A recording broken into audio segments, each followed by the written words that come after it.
شوفي قدوة بنتك او ابنك مين، شوفي هما بيقتدوا بمين، شوفيها هي بتحب مين. يعني اكيد عيالنا ماسكين التليفونات طول النهار واكيد لهم قدوة. في منهم اللي شايف بتوع التيك توك يعني قدوة ليهم ونفسه يطلع زيهم وشايف ان التعليم ملوش اي لازمة، وفي منهم اللي شايف ان هو لازم يكمل تعليمه وواخد قدوة محترمة ليه. فانت لازم تعرفي تفكير ابنك او بنتك ماشي ازاي، وخاصة في الزمن اللي احنا بقينا فيه لازم نسيطر على عيالنا من وهم صغيرين ونفهم طريقة تفكيرهم علشان ننميها ونطورها، ولو لقينا في حاجة فيها غلط في طريقة تفكيرهم نعدلها ونصلحها. اللي احنا شايفينهم على التيك توكر دول ناس حقيقي ما شافوش تربية. يعني منهم واحدة بتشوفوها بتطلع واهلها جنبها والموضوع عادي خالص والموضوع يعني فري خالص، وشايفينها تعمل كل حاجة غلط ومغمضين عينيهم علشان عايزين فلوس وبس. يا جماعة عيالنا مش تجارة بنتاجر بيها، عيالنا لازم نحافظ عليهم.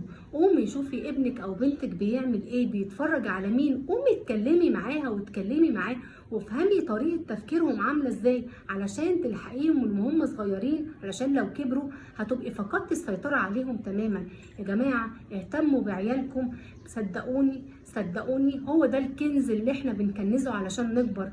لو الكنز ده معرفناش ان احنا نستثمره صح صدقوني هنخسر كتير قوي.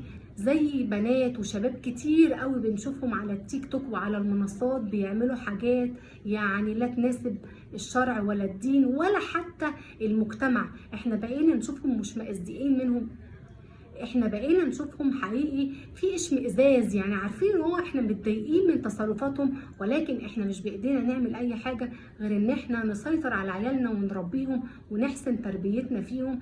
صدقيني التليفون اللي بنتك ماسكاه طول اليوم او اللي ابنك ماسكه طول اليوم بيتعلم منه حاجات انت لك ان تتخيلها. حاول تكون رقيب على ابنك بهدوء وبالراحه، وانت كمان حاولي تكوني رقيبه على بنتك برضو بهدوء وبالراحه.